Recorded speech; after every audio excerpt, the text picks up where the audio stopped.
Target chase करने वाली वो टीम जो कि अपने आखिरी 8 में से किसी एक ओवर में भी 13 से ज़्यादा रन ना बना सकी हो और इन 8 ओवर्स में आधे ओवर्स में यानी कि 4 ओवर्स में उनका स्कोर 10 से भी कम रहा हो और इन 8 ओवर्स में उनकी 3 मैन कीमती विकेटें भी गिर जाएं और फिर उसे ये टास्क मिले कि आखिरी 3 ओवर्स में हर ओवर में 16 रन करने हैं, यानी कि आखिरी 18 गेंदों पर 48 रन करने हैं। और अगर वो ऐसा कर जाए तो क्या ये बैटर्स का कमाल होगा या फिर बॉलर्स के ऊपर सवाल होगा?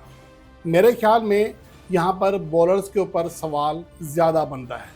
यहाँ पर जो सूरत-ए-हाल थी गुज़िश्ता मैच में कराची किंग्स और लाहौर कलंदर के दरमियान, कराची किंग्स वो टीम थी जो बैटिंग कर रही थी और जब 12 ओवर्स का खेल मुकम्मल हुआ तो मैच मुकम्मल तौर पर लाहौर कलंदर के हाथ में था, क्योंकि कराची किंग्स की टीम एक तो रन्स नहीं कर पा रही थी और दूसरी बड़ी बात यह है कि क्रीज़ पर मौजूद इरफान खान नियाज़ी भी जदोजहद कर रहे थे। मोहम्मद नबी को अभी क्रीज़ पर आए सिर्फ 2 ही गेंदें खेली थी, नए नए आए थे, 2 गेंदों पर 1 रन किया हुआ था। दूसरी जानब 13 गेंदों पर सिर्फ 2 चौके लगाते हुए इरफान खान नियाज़ी 15 रन पर खेल रहे थे। तो एक नामुमकिन सी सूरत-ए-हाल थी। लेकिन जब 13वां ओवर फेंकने आते हैं शाहीन शाह अफरीदी और उसमें 3 छक्के लगा देते हैं इरफान खान नियाज़ी और इस ओवर में 21 रन बनते हैं। अगले ओवर में हारिस रऊफ 20 रन देते हैं, जिसमें इरफान खान नियाज़ी भी उन्हें छक्का लगाते हैं, मोहम्मद नबी छक्का भी लगाते हैं, चौका भी लगाते हैं। वो इरफान नियाज़ी जो कि 13 गेंदों पर सिर्फ 2 चौके लगा सका था, एक भी छक्का नहीं लगा पा रहा था और सिर्फ 15 रन से 116 के इर्द गिर्द स्ट्राइक रेट था। वो आखिरी 8 गेंदों पर 5 छक्के लगा देता है, 400 से ज़्यादा स्ट्राइक रेट से खेलता है। और दूसरी जानब मोहम्मद नबी आखिरी 5 गेंदों पर 14 रन बना डालता है, यानी कि 13 गेंदों पर ये दोनों बैटर्स मैच का पांसा पलट देते हैं और हारिस रऊफ, शाहीन अफरीदी सिर्फ 12 गेंदों पर 41 रन दे डालते हैं। तो उसके बाद फिर सवाल उठता है इन बॉलर्स के ऊपर भी। यहाँ पर यह कहा जा सकता है कि इरफान खान नियाज़ी ने और मोहम्मद नबी ने मौका के मुताबिक शानदार बैटिंग की, लेकिन सवाल जो बड़ा है वो हारिस रऊफ और शाहीन शाह अफरीदी के ऊपर भी है कि इस दौरान एक भी अच्छा यार्कर नहीं कराया। और जो शाहीन शाह अफरीदी को पहला छक्का लगा वो गेंद शॉर्ट पिच नहीं थी, लेकिन यार्कर भी नहीं थी और आखिरी जो 2 छक्के लगे वो दोनों शॉर्ट पिच बॉल थी।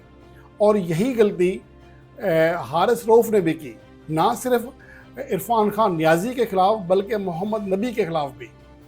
तो सूरत-ए-हाल ये है।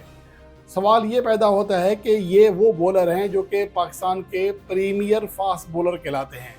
अगर ये बॉलर एक ऐसा मैच जो कि मुकम्मल तौर पर उनकी टीम के हाथ में है उसको गंवा देते हैं, तो इनकी बॉलिंग के ऊपर, इनकी सलाहियत के ऊपर, क्रिकेट सेंस के ऊपर बहुत बड़ा सवालिया निशान लगता है।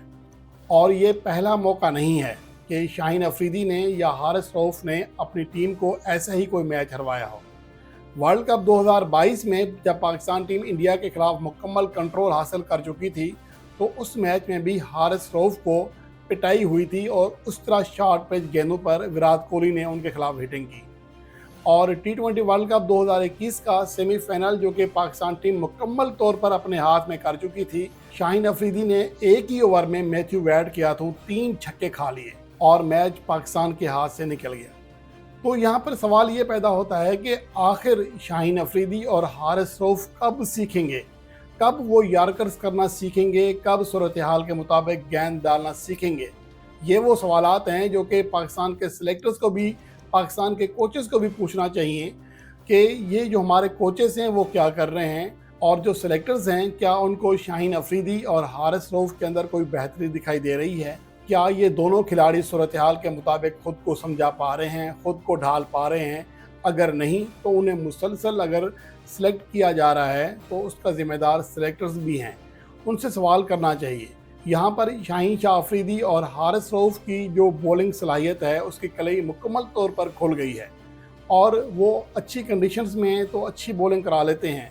ऑस्ट्रेलिया में बेहतर करा लेंगे, या वो पिच जहाँ पर उन्हें मुकम्मल सपोर्ट हो वहाँ पर वो अच्छी बॉलिंग करा लेंगे। लेकिन जैसे ही गेंद पुराना होता है, जैसे ही कोई बैट्समैन हिटिंग करने लगता है, तो ये बेयारो मददगार हो जाते हैं। ये इनके हाथ पांव फूल जाते हैं और अपने हाथ खड़े कर देते हैं और ख़ुद को हरीफ बैट्समैन के हवाले कर देते हैं। यही वो चीज़ है जो पाकिस्तान के फैंस हैं काफ़ी अरसे से महसूस कर रहे हैं। अगर कोई महसूस नहीं कर रहा तो चीफ सेलेक्टर आकिब जावेद महसूस नहीं कर पा रहा।